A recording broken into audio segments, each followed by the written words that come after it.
নেহা, শাকিরা জীবন আর কতবার নাম চেঞ্জ করবে? মেয়েটা সাংবাদিক, কখন নিউজ করে ফেলে সেই ভয়ে আছে। অবশ্যই মুক্তি পেল বহুল আলোচিত সিনেমা মুখোশ।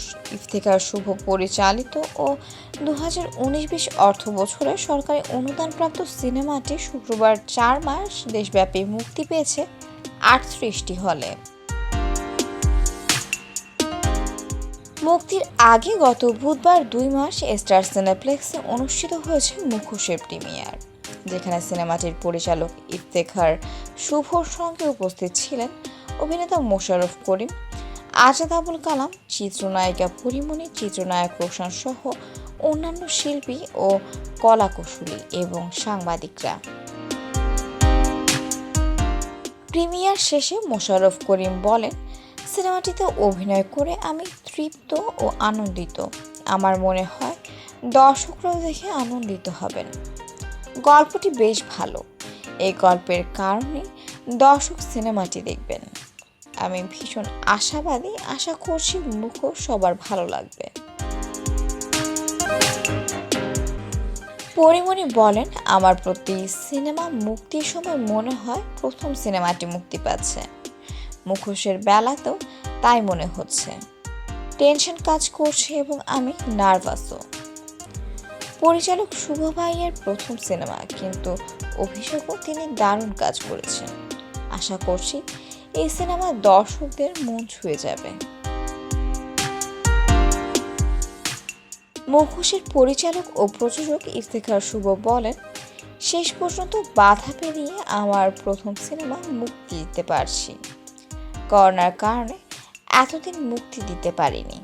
আমার বিশ্বাস দর্শক সিনেমাটি দেখবেন এবং তাদের ভালো লাগা ও মন্দ লাগা আমাদের জানাবেন।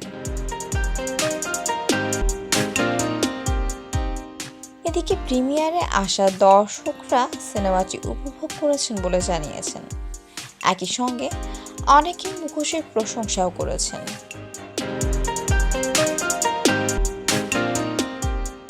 সিনেমাটির বিভিন্ন চরিত্রে অভিনয় করেছেন মোশাররফ করিম, পরিমণি, রোশন, ইরেশ জাকের, আজাদ আবুল কালাম, প্রাণ রায়, ফারুক আহমেদ, রাশেদ মামুন অপু, তারেক স্বপন, এলিনা শাম্মী, অলঙ্কার চৌধুরী প্রমুখ।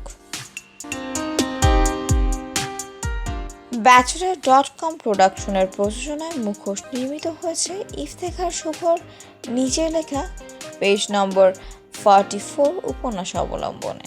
এতে মুখোশ শিরোনামের গানে কণ্ঠ দিয়েছেন মাইনুল আহসান নোবেল। আব্রাহাম তামিমের কথায় গানটির সঙ্গীতায়োজন করেছেন আহমেদ হুমায়ুন। আরেকটি রোমান্টিক গানে কণ্ঠ দিয়েছেন ইমরান মাহমুদুল ও দিলশাদ নাহার কণা।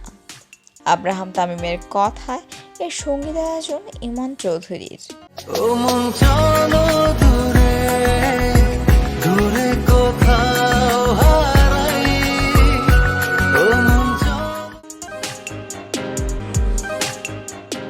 মুখোশের পরিবেশনার দায়িত্ব নিয়েছে মিশন এক্সট্রিম খ্যাত প্রযোজনা ও পরিবেশনা প্রতিষ্ঠান কপ ক্রিয়েশন।